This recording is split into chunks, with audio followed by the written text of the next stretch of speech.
Hello प्यारे बच्चों, कैसे हो आप सभी लोग। आशा करते हैं आप सभी लोग अच्छे होंगे, कल से बेहतर होंगे और दुगने उत्साह से अपनी स्टडी में लगे हुए होंगे। तो जैसा कि आप सबको पता है, अपनी इस क्लास में हम प्रीवियस ईयर के क्वेश्चन, चाहे वो आपका रेलवे का एग्जाम हो, एसएससी हो, यूपीपी हो या यूपी होम गार्ड हो या कोई सा भी आपका एग्जाम रहा हो, सबके जो प्रीवियस ईयर क्वेश्चन है वो यहाँ पर सॉर्ट आउट कराते हैं। ठीक है, तो आइए देरी ना करते हुए स्टार्ट करते हैं।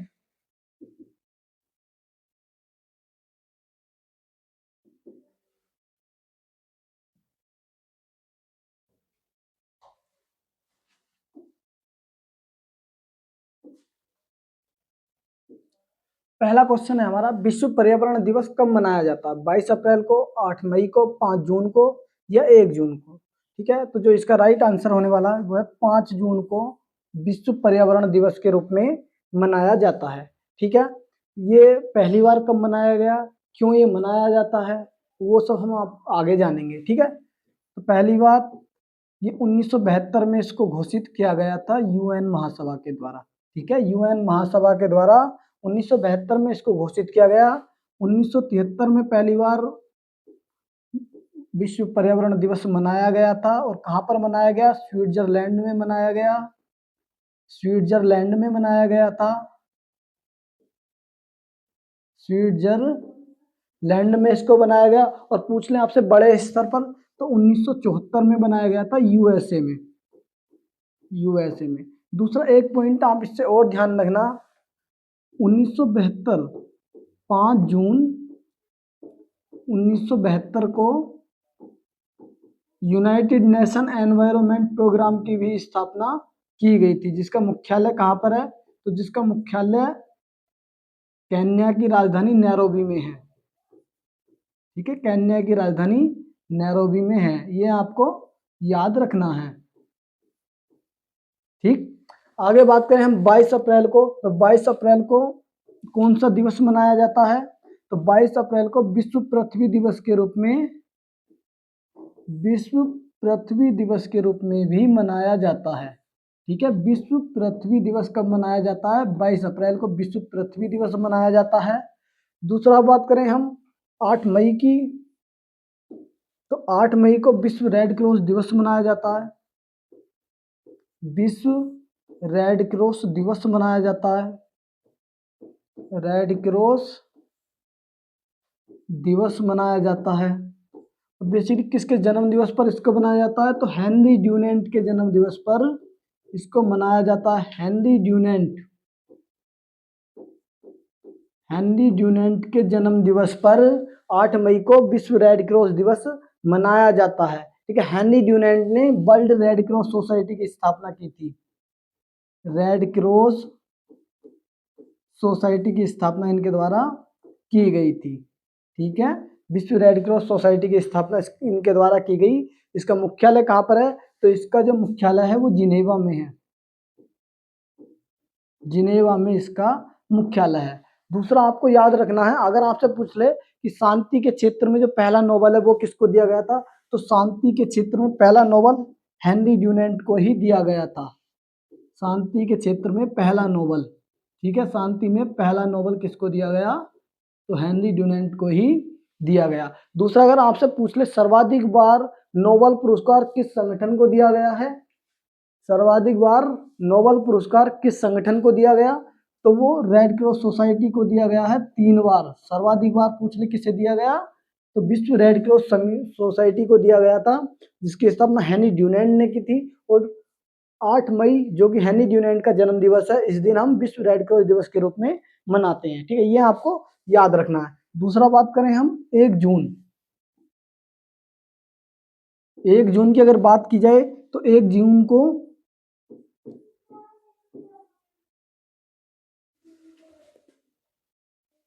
जून को विश्व दुग्ध दिवस के रूप में मनाया जाता है। ठीक है, विश्व दुग्ध दिवस के रूप में 1 जून को मनाया जाता है। और अगर राष्ट्रीय दुग्ध दिवस की बात करें, नेशनल दुग्ध दिवस की बात करें, तो वो 26 नवंबर को मनाया जाता है। ठीक है, और दूध से संबंधित भारत में एक क्रांति हुई थी जिसे हम ऑपरेशन फ्लड के नाम से जानते हैं। आपसे पूछ लेता कब हुई थी ऑपरेशन फ्लड, तो ऑपरेशन फ्लड स्टार्ट हुआ था 70 में, ठीक है। किसके द्वारा इसको स्टार्ट किया गया? तो डॉक्टर वर्गीज कुरियन के द्वारा, वर्गीज कुरियन ने इसको स्टार्ट किया था, ठीक है। ये आपको याद रखना है, वर्गीज कुरियन ने स्टार्ट किया था। और वर्गीज कुरियन की एक बहुत ही फेमस पुस्तक है the man who made the elephant dance, Verghese Kurien की ही बहुत फेमस पुस्तक है। The man who made the elephant dance, made the elephant dance, ये पुस्तक इनके द्वारा लिखी गई है, ठीक है। ये आपको याद रखना है। चलते हैं अपने नेक्स्ट क्वेश्चन पर। नेक्स्ट क्वेश्चन है हमारा ए शॉट एट हिस्ट्री, पुस्तक किसके द्वारा लिखी गई है? सचिन तेंदुलकर के द्वारा, अभिनव बिंद्रा के द्वारा, सौरभ गांगुली के द्वारा या संजय माजरेकर के द्वारा? तो जो इसका राइट आंसर होने वाला a shot at history Abhinav Bindra के द्वारा लिखी गई है, अभिनव बिंद्रा के द्वारा। और ये क्या है? एक निशानेबाज है। अभिनव बिंद्रा का जो प्रोफेशन है ये एक निशानेबाज है। दूसरा इनसे ही मिलती जुलती एक किताब है हिस्ट्री से ही, जो कि एक वैज्ञानिक की है। आ शॉट एट हिस्ट्री किसकी है? तो ये अभिनव बिंद्रा की पुस्तक है। दूसरा बात करें हम आपसे तो a brief history of time, a brief history of time पुस्तक किसके द्वारा लिखी गई है? तो इस पुस्तक को स्टीफन हॉकिंग ने लिखा है, स्टीफन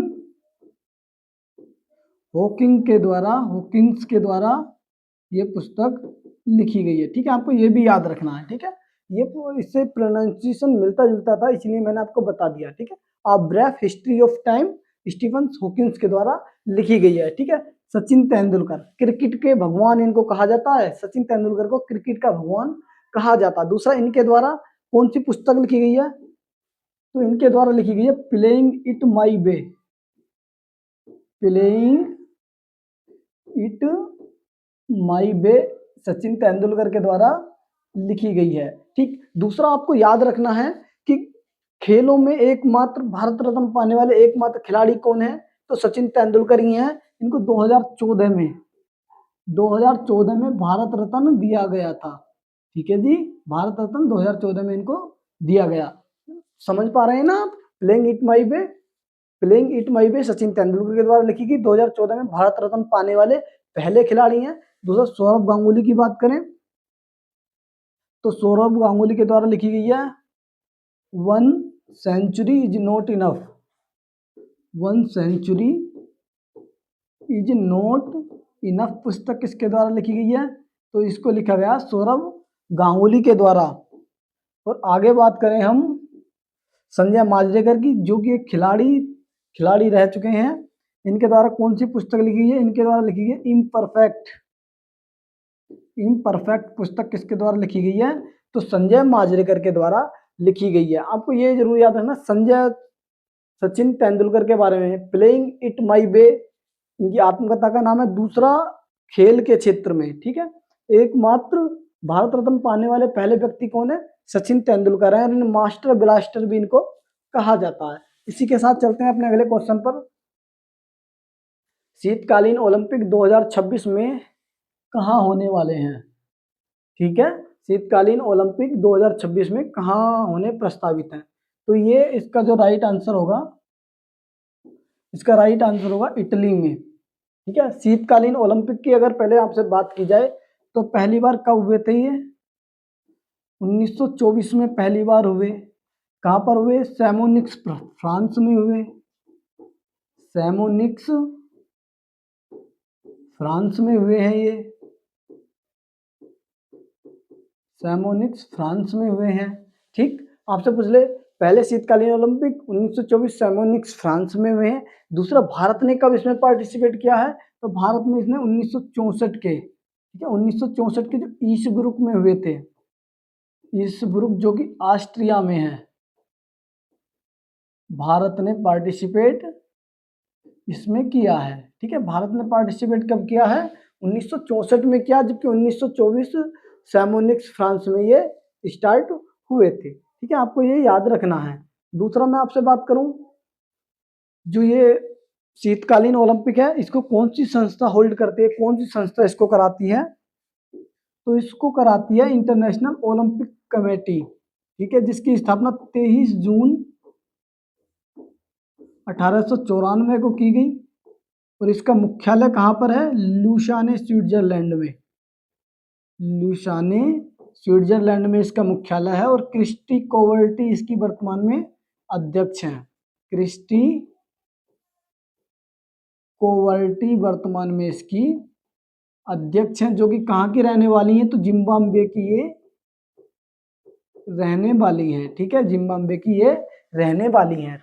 इसको होल्ड 23 जून 1894 इंटरनेशनल ओलंपिक कमेटी लुसाने, एक क्रिस्टी कोवर्टी जिम्बाब्वे की ये रहने वाली है। आपको याद रखना लॉस एंजल्स में जो 2028 में जो ग्रीष्मकालीन ओलंपिक होंगे वो कहाँ पर होंगे, लॉस एंजल्स यूएसए में ग्रीष्मकालीन ओलंपिक होने वाले हैं। कहाँ पर, लॉस एंजल्स यूएसए में ये होने वाले हैं। दूसरा अगला बात करूँ मैं सिंगापुर की आपसे, तो सिंगापुर याद रखना आप, सिंगापुर में जो यूथ ओलंपिक गेम्स होते हैं जिसमें 15 से 18 वर्ष तक के बच्चे भाग लेते हैं। ठीक है, यूथ ओलंपिक, पहला जो यूथ ओलंपिक गेम्स है जिसे हम योग भी कहते हैं, कहाँ पर हुआ था, सिंगापुर में ही हुआ। ठीक है, पहला यूथ ओलंपिक गेम्स कहाँ पर हुआ, सिंगापुर में हुआ था। कब हुआ था, 2010 में ये हुआ। दूसरा अगर आपसे पूछ ले 15 से 18 वर्ष तक के बच्चे इसमें भाग लेते हैं, 15 से 18 वर्ष तक के बच्चे इसमें भाग लेते हैं। दूसरा ये भी शीतकालीन होता है। ठीक है, शीतकालीन यूथ ओलंपिक गेम्स अगर आपसे पूछ ले, शीतकालीन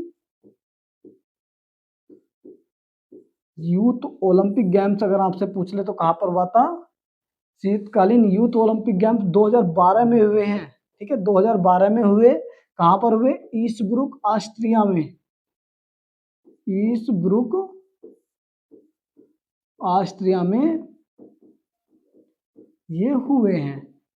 ठीक है, ऑस्ट्रिया में ये हुए हैं। हैमिल्टन की अगर हम बात करें तो हैमिल्टन में पहले राष्ट्रमंडल खेल हुए थे। अगर आपसे मतलब पहले राष्ट्रमंडल खेल कहाँ पर हुए, तो ये आपके हैमिल्टन में ही हुए थे, जो कि कहाँ पर स्थित है, हैमिल्टन कनाडा में ये हुए थे। ठीक है, दूसरा अगर आपसे पूछ ले कि राष्ट्रमंडल के सचिव बनने वाले पहले भारतीय कौन थे। ठीक है, आपसे पूछा जा सकता है कि राष्ट्रमंडल के सचिव बनने वाले पहले भारतीय कौन थे, तो उसका राइट आंसर होने वाला है, पहले सचिव कौन थे, कमलेश शर्मा को इसका पहला सचिव बनाया गया, जो कि भारतीय हैं। पहले भारतीय पूछे तब बताएंगे, कमलेश शर्मा।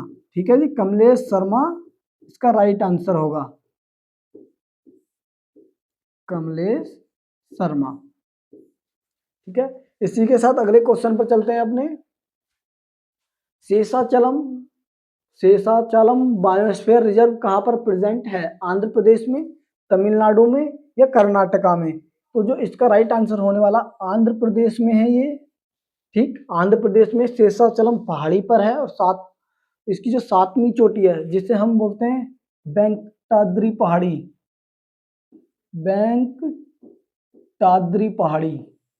ठीक है, उस पर तिरुपति का मंदिर है, तिरुपति वेंकटेश टेम्पल है, तिरुपति वेंकटेश टेम्पल है। ठीक है, वेंकटाद्रि पहाड़ी पर है और 7वीं चोटी पर है, ये आपको याद रखना है। ठीक है, शेषाचलम बायोस्फीयर रिजर्व कहाँ पर है, आंध्र प्रदेश में। दूसरा तमिलनाडु का आपसे पूछ ले तो तमिलनाडु में बहुत ही फेमस बायोस्फीयर रिजर्व है जिसे बोलते हैं Nilgiri biosphere reserve, Nilgiri biosphere reserve, biosphere. ठीक है, आपसे पूछ ले भारत का पहला बायोस्फीयर रिजर्व कौन सा, तो जो भारत का पहला बायोस्फीयर रिजर्व है वो आपका नीलगिरी बायोस्फीयर रिजर्व ही है और 1986 में इसको घोषित किया गया था। दूसरा आपको ये याद रखना है कि जो नीलगिरी बायोस्फीयर रिजर्व, अगर आपसे पूछ ले कि 3 राज्यों में फैला हुआ बायोस्फीयर रिजर्व कौन सा है, तो उसका राइट आंसर भी कौन सा होने वाला है, ये आपका नीलगिरी ही होने वाला है। ठीक है, 3 राज्यों में कौन कौन से राज्य इसमें आते हैं? तमिलनाडु, आंध्र प्रदेश और कर्नाटका। ठीक है, ये आपको याद रखना है। ठीक है, आगे बात करें हम उत्तराखंड की, तो उत्तराखंड की अगर बात की जाए आपसे, तो उत्तराखंड में भारत का जो पहला नेशनल पार्क है, जिसे बोलते हैं Jim Corbett national park, Jim Corbett national park, जिसे पहले हैली नेशनल पार्क के नाम से भी जाना जाता था, और 1936 में वो स्थापित हुआ था। ठीक है, दूसरा यहाँ पर उत्तराखंड में भी एक बायोस्फीयर रिजर्व है, जिसे बोलते हैं हम Nanda Devi biosphere reserve.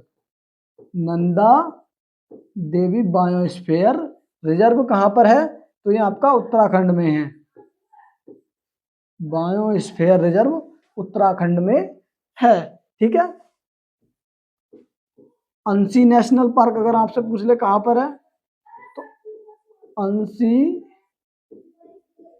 National park कहाँ पर है? तो अंसी नेशनल पार्क कर्नाटका में ही है। दूसरा आपको याद रखना है कि भारत का जो पहला बायोस्फीयर रिजर्व है, ये आपको जरूर याद रखना है, नीलगिरी बायोस्फीयर रिजर्व है, जो कि 1986 में इसको घोषित किया गया था। ठीक है, इसी के साथ चलते हैं अपने अगले क्वेश्चन पर। द इनहेरिटेंस ऑफ लॉस्ट पुस्तक किसके द्वारा लिखी गई है? अरुंधति राय के द्वारा, किरण देसाई के द्वारा, विक्रम सेठ के द्वारा, या अन्नपूर्णा देवी के द्वारा?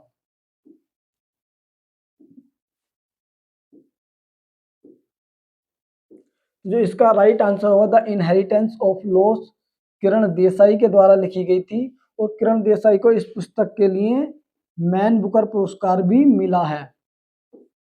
मैन बुकर अवार्ड भी मिला है। ठीक है, ये आपको याद रखना, man Booker award Kiran Desai को मिला था द इनहेरिटेंस ऑफ लॉस्ट पुस्तक के लिए 2006 में मिला। ठीक है, 2006 में ये इनको मिला था। और दूसरा आपसे पूछ ले कि किरण देसाई जो है मैन बुकर पुरस्कार पाने वाली, ठीक है, किरण देसाई मैन बुकर पुरस्कार पाने वाली सबसे कम उम्र की भारतीय महिला है। ठीक है, सबसे कम उम्र की भारतीय महिला, सबसे कम उम्र की भारतीय महिला कौन है? तो सबसे कम उम्र की भारतीय महिला है Kiran Desai, man Booker award पाने वाली। वर्ल्ड में नहीं है, भारत की बात कर रहे हैं हम। ठीक है, आगे बात करें हम अरुंधति रॉय की, तो अरुंधति रॉय के द्वारा कौन सी पुस्तक लिखी गई है? अरुंधति रॉय ने कौन सी पुस्तक लिखी है? तो the God of small things, the God of small things पुस्तक किसके द्वारा लिखी गई है? ये अरुंधति रॉय के द्वारा ही लिखी गई है। और इस पुस्तक के लिए 1997 में अरुंधति राय को मैन बुकर अवार्ड मिला है। मैन बुकर अवार्ड मिला है। दूसरा आपको याद रखना है कि मैन बुकर अवार्ड पाने वाली पहली महिला कौन है? तो पहली महिला अरुंधति राय हैं। ठीक, दूसरा आप याद रखना कि पूर्णतः भारतीय कौन है? अरुंधति राय पूर्णतः भारतीय। हालांकि 1971 में ये दिया गया था, और किसको दिया गया था? BS नायपाल को। अगर आपसे पूछ ले कि मैन बुकर पुरस्कार पाने वाले पहले व्यक्ति कौन है भारतीय, तो बताएंगे आप BS नायपॉल। ठीक है, BS नायपॉल, BS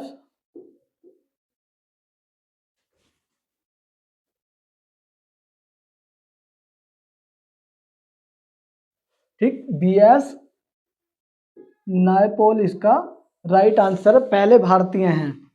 एना फ्री स्टेट के लिए दिया गया था, एना फ्री स्टेट के लिए ये पुरस्कार इनको दिया गया था। ठीक है, मैन बुकर पुरस्कार पाने वाले पहले व्यक्ति भारतीय तो BS नायपाल हैं, लेकिन ये भारतीय मूल के हैं, भारत में नहीं रहते, ये त्रिनिदाद में रहते हैं। ठीक, लेकिन अगर आपसे पूछे पूर्णतः भारतीय यानी भारत में ही रहता है व्यक्ति, तो अरुंधति राय हैं। ठीक है, और पहली महिला है। BS नायपाल को एना फ्री स्टेट के लिए मिला है। और दूसरी आप अरुंधति राय की एक पुस्तक और याद रखना आप, जिसे बोलते हैं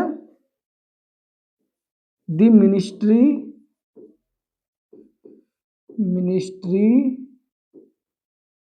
ऑफ अटमोस्ट हैप्पीनेस, अटमोस्ट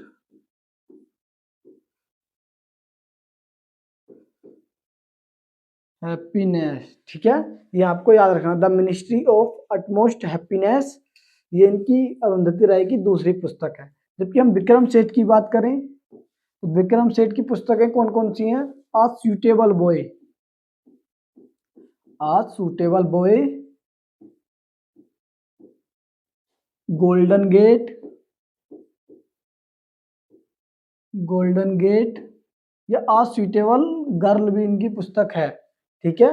तो अन्नपूर्णा की बात करें, अन्नपूर्णा का संबंध किससे है? तो इनका संबंध है सुरबहार से, सुरबहार से इनका संबंध है। सुरबहार एक वाद्य यंत्र है, इसको ये बजाती हैं, ठीक है। दूसरा आप याद रखना, अन्नपूर्णा की तरह ही है एक आशापूर्णा देवी, आशा पूर्णा देवी,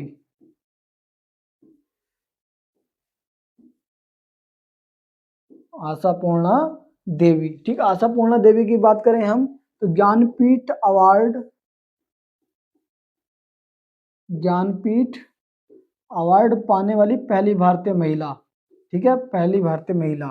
ज्ञानपीठ अवार्ड पाने वाली पहली भारतीय महिला कौन है? आशापूर्णा देवी है, जबकि अन्नपूर्णा देवी का संबंध सुरबहार से है, ठीक है। ये आपको याद रखना है। इसी के साथ चलते हैं अपने अगले क्वेश्चन पर। तख्त ए बही शिलालेख का संबंध किससे है? पार्थियन से, मौर्य से, वर्धन से, या पल्लव से? तो जो इसका राइट आंसर होगा पार्थियन, ठीक है, पार्थियन। दूसरा पार्थियन का संबंध, पार्थियन बोलते हैं ईरान के जो ईरान में एक शासक वंश था, ठीक है, ईरान में। दूसरा आपसे पूछ ले तख्त ए बही शिलालेख कहाँ पर है? ये गांधार में है ये, और ये एक बौद्ध मठ भी है, गांधार में है, एक बौद्ध मठ भी है, और दूसरा वर्तमान पाकिस्तान में ही है, वर्तमान पाकिस्तान में है। और इसमें गोल्डो फर्नीस, पार्थियन राजा गोल्डो फर्नीस का जिक्र मिलता है, ठीक है, गोल्डो फर्नीस का जिक्र इसमें मिलता है। पार्थियन ईरान के शासक को कहा जाता है, जो एक शासक वंश आया था। दूसरा गांधार में है ये शिलालेख, ठीक है, और गोल्डो फर्नीस का जिक्र इसमें मिलता है। That is clear. आगे बात करूं मौर्य की, तो मौर्य में आप याद रखिए, मौर्य में आप अशोका को याद रखिए, ठीक है, अशोका। तो अशोका की बात करें, कलिंग युद्ध की जानकारी हमें कहां से मिलती है? तो कलिंग युद्ध की जानकारी 13वें शिलालेख से मिलती है, अशोक के 13वें शिलालेख से, ठीक है। तो एक क्वेश्चन आपके पेपर में पूछा जा चुका है कि अशोक ने कलिंग युद्ध अपने राज्याभिषेक के कितने दिनों बाद लड़ा था? तो वो आपका 8 वर्ष बाद कलिंग युद्ध इन्होंने लड़ा था, कलिंग युद्ध लड़ा था। वर्तमान में कलिंग उड़ीसा को कहा जाता है, कलिंग युद्ध लड़ा था, ठीक है। इसी युद्ध के बाद अशोक ने धम्म की नीति को अपनाया था, ठीक है, धम्म नीति को अपनाया था, युद्ध ना करने की नीति अपनाई थी, ठीक है। दूसरा मैं आपसे बात करूं, अशोक ने ही क्या किया था आजीवक संप्रदाय के लिए?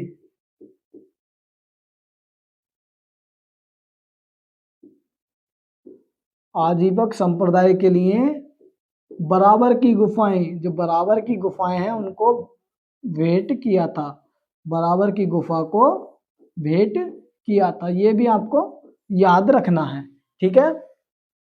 आगे बात करूं मैं वर्धन वंश की, तो वर्धन वंश के संस्थापक कौन थे? पुष्यभूति, पुष्यभूति वर्धन वंश के संस्थापक थे। जबकि किसी किसी किताब में कुछ अलग भी मिलता है, लेकिन जो बाणभट्ट के द्वारा लिखी गई है, बाणभट्ट के द्वारा जो हर्षचरित लिखी गई है,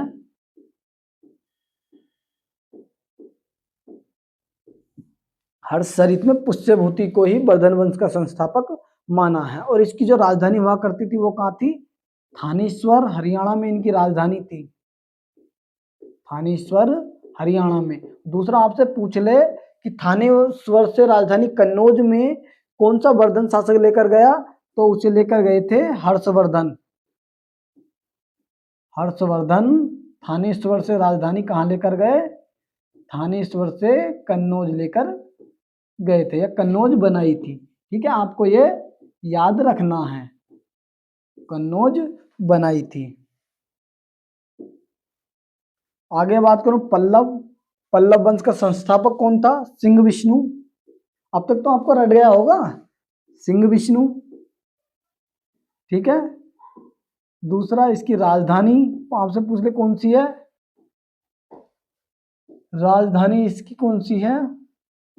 कांचीपुरम इसकी राजधानी है। कांचीपुरम इसकी क्या है? राजधानी है। दूसरा मैं आपसे बात करूं, पल्लव वंश में ही महाबलीपुरम के जो टेम्पल हैं वो बनवाए गए थे। महाबलीपुरम के रथ टेम्पल बनवाए गए। आगे बात करूं तो जो कांचीपुरम का कैलाश टेम्पल है, इसको भी पल्लव शासकों ने भी बनवाया था, कैलाशनाथ टेम्पल। ठीक है, ये आपको याद है। और किसने बनवाया था? नरसिंह वर्मन फर्स्ट ने बनवाया। नरसिंह वर्मन फर्स्ट ने बनवाया। दूसरा आपसे पूछ ले, हैंसोंग किसके शासनकाल में भारत आया जिसके द्वारा सीयूकी लिखी गई थी? तो हैंसोंग हर्षवर्धन के शासनकाल में भारत आया और उसने कांचीपुरम यानी दक्षिण भारत में कांचीपुरम का दौरा किया था। और किसके शासनकाल में? तो हैंसोंग ने नरसिंह वर्मन फर्स्ट के शासनकाल में दौरा किया था। और सीयू की पुस्तक इन्होंने लिखी है। ठीक है, सीयू की पुस्तक इनके द्वारा लिखी गई है, सीयूकी के द्वारा लिखी गई है, नरसिंह वर्मन फर्स्ट के द्वारा। ठीक है, महाबलीपुरम के जो रथ टेम्पल है जिसमें द्रौपदी रथ है, अर्जुन रथ है, युधिष्ठिर रथ है या गणेश रथ है, वो किसके द्वारा बनवाए गए? वो भी नरसिंह वर्मन फर्स्ट के द्वारा ही बनवाए गए थे। इसी के साथ चलते हैं अपने अगले क्वेश्चन पर। 10वीं अनुसूची किस संविधान संशोधन से जोड़ी गई है? 101वां संविधान संशोधन, 100वां संविधान संशोधन, 52वां संविधान संशोधन, 91वां संविधान संशोधन। तो जो इसका राइट आंसर होने वाला है 52वां संविधान संशोधन, जो कि 1985 में राजीव गांधी के समय पर किया गया था। राजीव गांधी के समय पर किया गया था। दूसरा इसका संबंध किससे है? तो इसका संबंध है दल बदल से, दल बदल से। ठीक, दूसरा 10वीं अनुसूची में से जोड़ा गया, 10वीं अनुसूची में इसको जोड़ा गया है, 10वीं अनुसूची में जोड़ा गया है दल बदल अधिनियम को। दल बदल अधिनियम की सीमा क्या थी? तो पहले 1/3 थी, 1/3 थी। ठीक है, दल बदल ये होता क्या? तो दल बदल की मैं आपसे बात करूं ना, दल बदल ऐसे समझिए आप, जैसे भाजपा पार्टी है और एक पार्टी कांग्रेस है। ठीक है, एक पार्टी कांग्रेस है। मान लीजिए कांग्रेस के बैनर तले 60 उम्मीदवार टोटल जीते, बहुत कम बताया, कोई नहीं, अभी ऐसी हालत है, 60 उम्मीदवार टोटल जीते। ठीक है, तो 60 में से अगर एक मतलब 5 विधायक छोड़ के भाजपा में शामिल हो जाते हैं तो इसको माना जाएगा इनवैलिड। ठीक है, लेकिन अगर 60 का 1/3 यानी कि 20 या 20 से ज्यादा 21 शामिल होते हैं तो उसको वैलिड माना जाएगा, ना कि इनवैलिड। लेकिन अगर 20 से कम शामिल होंगे तो ऐसी स्थिति में इसको इनवैलिड माना जाएगा, यानी उनको ये परमिशन नहीं होगी कि वो कांग्रेस छोड़कर भाजपा में शामिल हो। ये क्लियर है। दूसरा, इसी से एक अधिनियम याद रखना, 91वां संविधान संशोधन। इसमें क्या किया गया था? तो इसमें जो ये 1/3 है ना दल बदल की सीमा, इसे 2/3 कर दिया गया। 2/3 का मतलब है कि अभी तो 20 सदस्य जाने चाहिए तब मानेंगे, लेकिन अब 20 नहीं, अब 40 सदस्य अगर 60 में से दूसरे दल में जाते हैं तो ऐसी स्थिति में उसे दल बदल का विरोध नहीं माना जाएगा। ठीक है, और 40 से यदि कम जाते हैं तो उसको दल बदल का विरोध माना जाएगा और उसे कैंसिल कर जाएगा, वो नहीं कर सकते। ठीक है, ये क्लियर है। 51वें संविधान संशोधन में जो काउंसिल ऑफ मिनिस्टर है, ठीक है, उसका आकार सीमित कर दिया। इसमें क्या है? इसमें जैसे लोकसभा है, लोकसभा में 15% से ज्यादा मंत्री नहीं हो सकते। ठीक है, काउंसिल ऑफ मिनिस्टर में 15% से ज्यादा मंत्री नहीं हो सकते और 12 से कम नहीं हो सकते। ठीक है, 12 से कम नहीं हो सकते और 15% से ज्यादा नहीं हो सकते। ठीक है, ये आपको याद रखना है, समझ रहे हो ना? जैसे मान लीजिए टोटल 545 सीटें हैं, 15% का मतलब है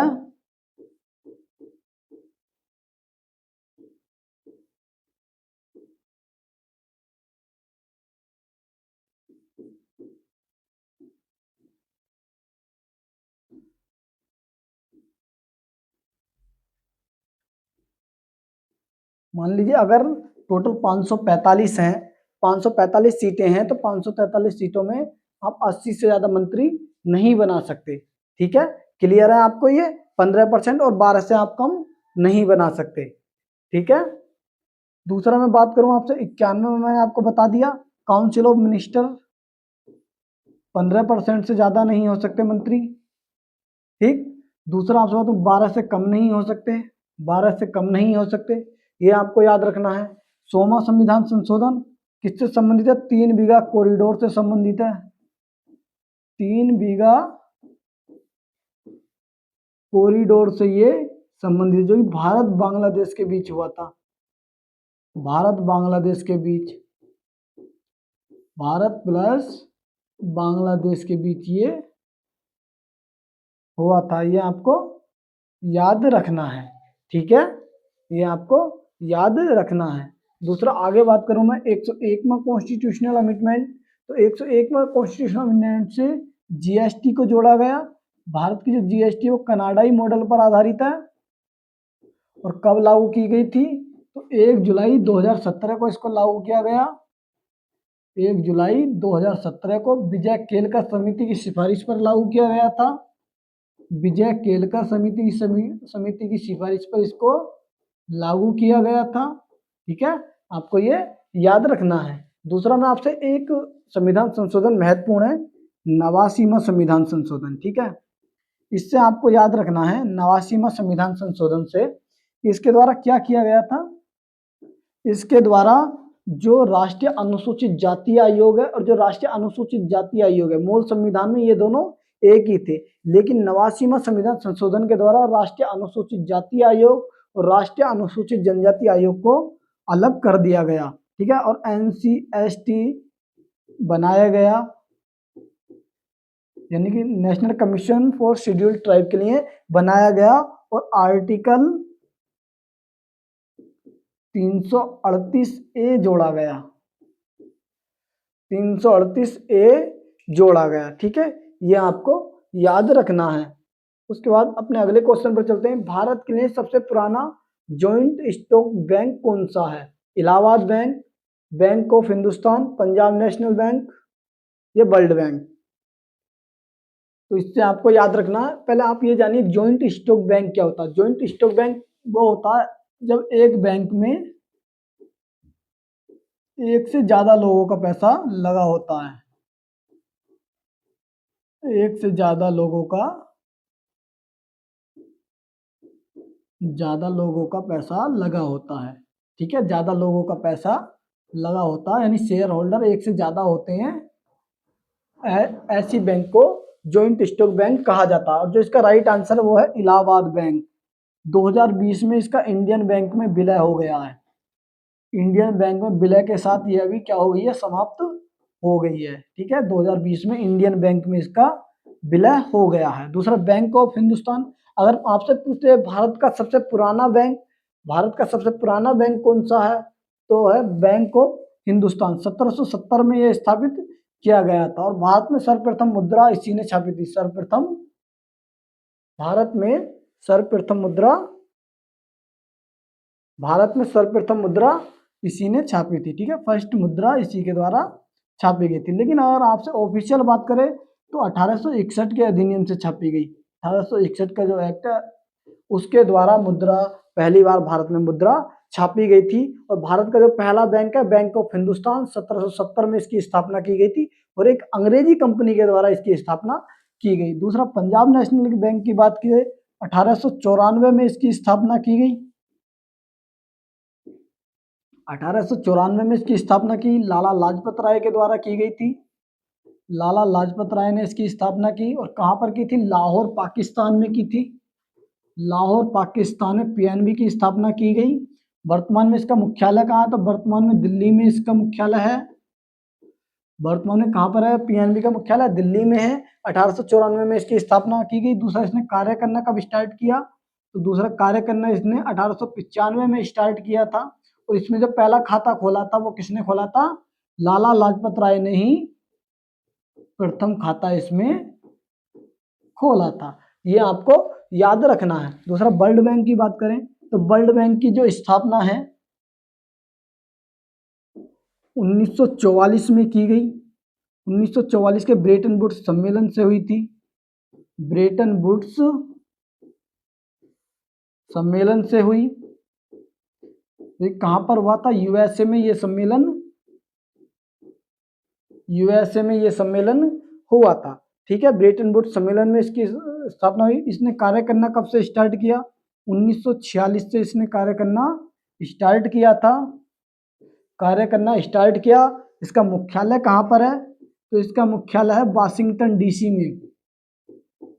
वाशिंगटन डीसी का मतलब होता है डिस्ट्रिक्ट ऑफ कोलंबिया। दूसरा, एक किस नदी के किनारे पर है? तो पोटोमैक नदी के किनारे पर। पोटोमैक नदी के किनारे पर है वाशिंगटन डीसी। ये आपको याद रखना है। वर्तमान में जो वर्ल्ड बैंक के अध्यक्ष हैं वो कौन है? अजय बंगा वर्तमान में वर्ल्ड बैंक के, अजय बंगा वर्तमान में वर्ल्ड बैंक के अध्यक्ष हैं। ठीक है, दूसरा मैं आपसे बात करूं, 1944 में ब्रेटन वुड्स सम्मेलन में इसकी स्थापना की गई। इसी के साथ एक बैंक और है जिसकी स्थापना की गई थी, आईएमएफ की। ठीक है, आईएमएफ की स्थापना की गई थी, जो कि वर्ल्ड बैंक की ट्विन सिस्टर, ये दोनों को बहनें भी कहा जाता है। 1944 में जो ब्रेटन वुड्स सम्मेलन हुआ था, इसकी स्थापना इसके द्वारा ही की गई। दूसरा, इसने कार्य करना कब स्टार्ट किया? 1947 में कार्य करना स्टार्ट किया। अब आगे बात करूं तो इसका मुख्यालय कहां पर है? तो इसका भी मुख्यालय वाशिंगटन डीसी में ही, इसका भी मुख्यालय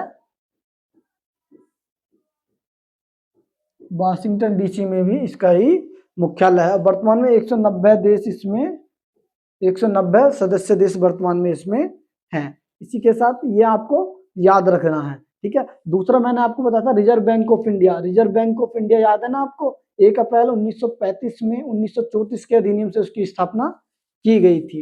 इसी के साथ चलते हैं अपने अगले क्वेश्चन पर। नेशनल इमरजेंसी पहली बार कब लगाई गई? 1962 में, 1971 में, 1975 में, 1951 में। ठीक है, तो नेशनल इमरजेंसी की बात करते हैं पहले हम। तो नेशनल इमरजेंसी की अगर हम बात करें,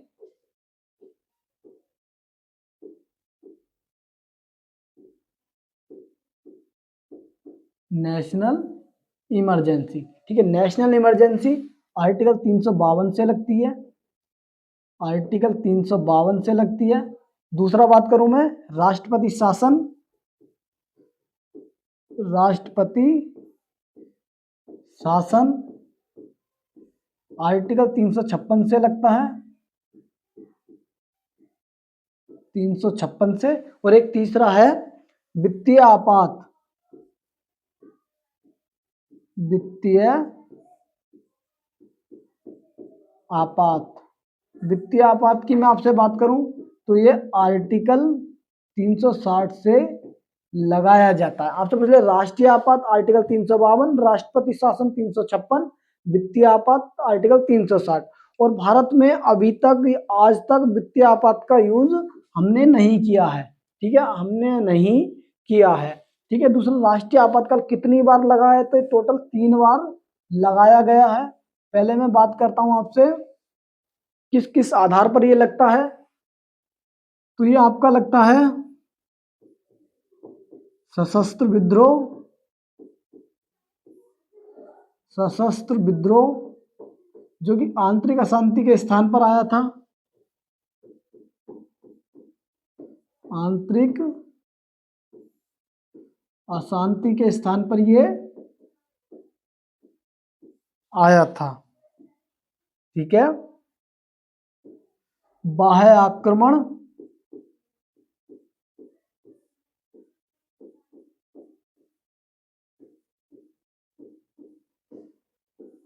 सशस्त्र विद्रोह, बाह्य आक्रमण।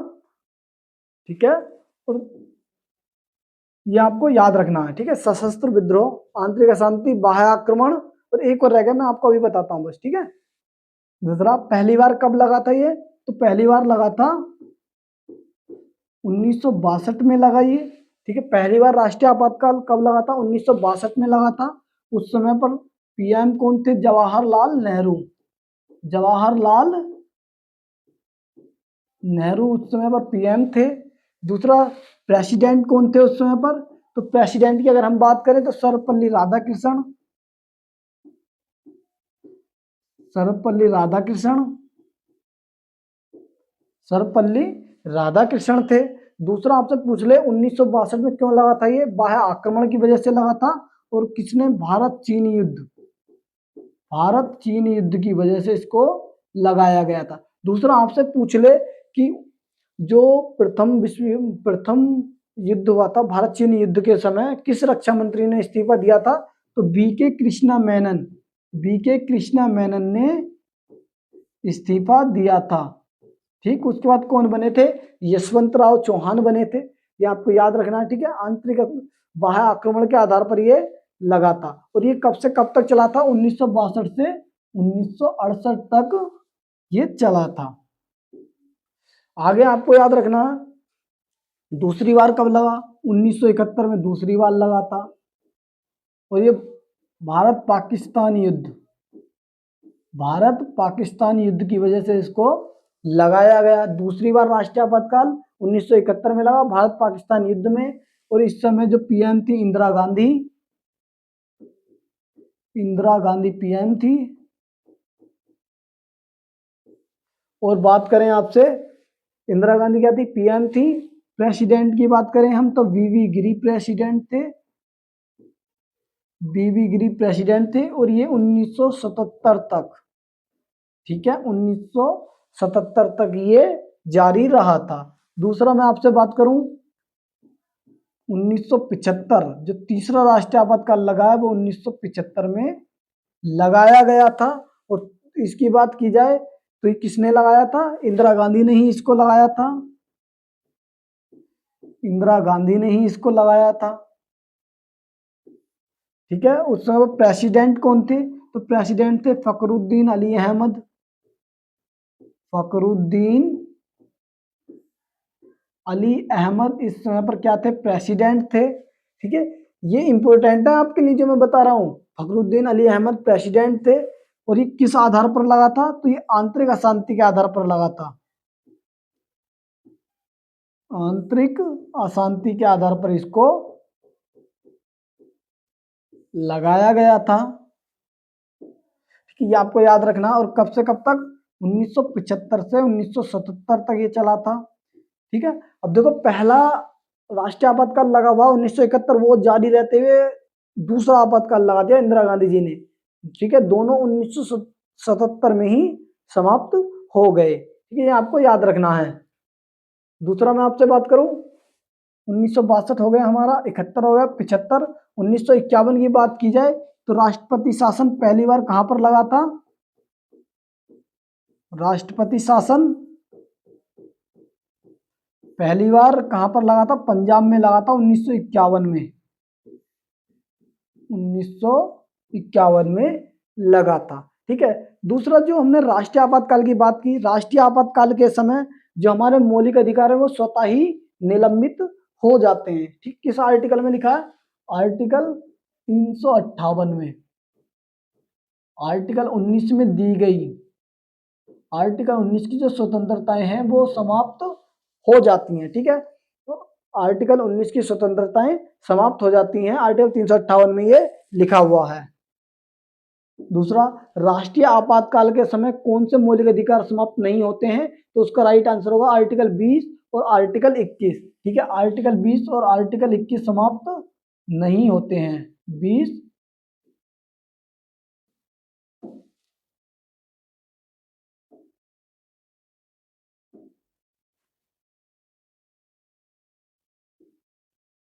आर्टिकल 20 और बात करें तो आर्टिकल 21 समाप्त नहीं होते हैं। और इसका प्रावधान किस आर्टिकल में है? तो इसका प्रावधान है आर्टिकल 359 में, इसका प्रावधान है। यह आपको याद रखना है। ठीक है, चलते हैं अपने अगले क्वेश्चन पर। ग्रैमी अवार्ड जीतने वाली पहली इंडियन वुमेन कौन है? ग्रैमी अवार्ड पाने वाली पहली इंडियन वुमेन कौन है? तन्वी शाह है, देवी रानी रोरिक है, MS सुब्बलक्ष्मी है, रीता फारिया है। जो इसका राइट आंसर होगा तन्वी शाह है। 2010 में इनको मिला है किसके लिए मिला था? स्लमडॉग मिलियनेयर एक मूवी है उसमें मिला था इनको, स्लमडॉग मिलियनेयर मूवी के लिए इनको मिला था मिलेनियर। ठीक, दूसरा आपसे पूछ ले, 2 बार अवार्ड मिला है इसी मूवी के लिए, वो किसे मिला है? तो ए आर रहमान को मिला है, ए आर रहमान को 2 बार 2 बार ग्रैमी अवार्ड मिला है। ठीक, ये आपको याद रखना है। दूसरा, ग्रैमी अवार्ड को ग्रामोफोन अवार्ड भी कहा जाता है, ग्रामोफोन अवार्ड भी इसको कहा जाता है। ग्रामोफोन अवार्ड भी ग्रैमी अवार्ड को कहा जाता है। इसकी स्थापना 1957 में की गई।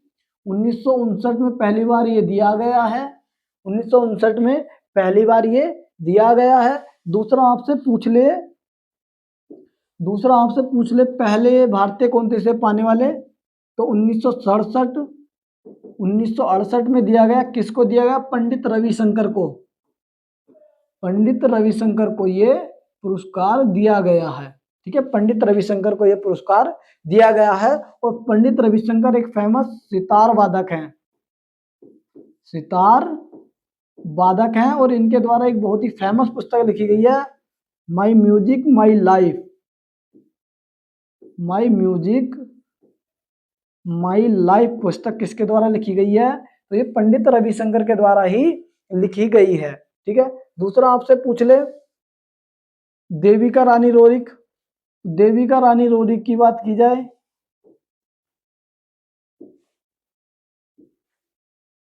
Devika Rani Roerich Dada Saheb Phalke award, Dada Saheb Phalke award पाने वाली पहली महिला या पहली व्यक्ति। साहब फाल्के अवार्ड फर्स्ट इनको दिया गया था, फाल्के अवार्ड इनको दिया गया। और कब दिया गया? 1969 में ये पुरस्कार इनको दिया गया है। ये आपको याद रखना, देविका रानी रोरिक को दादा साहब फाल्के अवार्ड 1969 इनको दिया गया। एम एस सुब्बुलक्ष्मी की बात करें हम, तो एम एस सुब्बुलक्ष्मी की अगर बात की जाए आपसे, तो Ramon Magsaysay award, Ramon Magsaysay award पाने वाली पहली महिला संगीतकार, फर्स्ट गायक या संगीतकार। ठीक है, पहली महिला संगीतकार। दूसरा, भारत रत्न पाने वाली, भारत रत्न पाने वाली पहली गायक। और कब मिला था इनको? 1998 में इनको ये पुरस्कार भारत रत्न दिया गया था। ये आपको याद रखना है, आपको याद रखना है। ठीक है, भारत रत्न इनको दिया गया 1998 में। दूसरा, रीता फारिया की बात की जाए, रीता फारिया तो मिस वर्ल्ड बनने वाली पहली भारतीय है, मिस वर्ल्ड बनने वाली पहली भारतीय कौन है? फर्स्ट इंडियन रीता फारिया जी ही हैं। ठीक है, गुड, ये समझ में आया आपको? ठीक है, थैंक यू। आज की अपनी क्लास हम यहीं पर रखते हैं, नेक्स्ट क्लास अपनी फिर कंटिन्यू करेंगे हम। Thank you.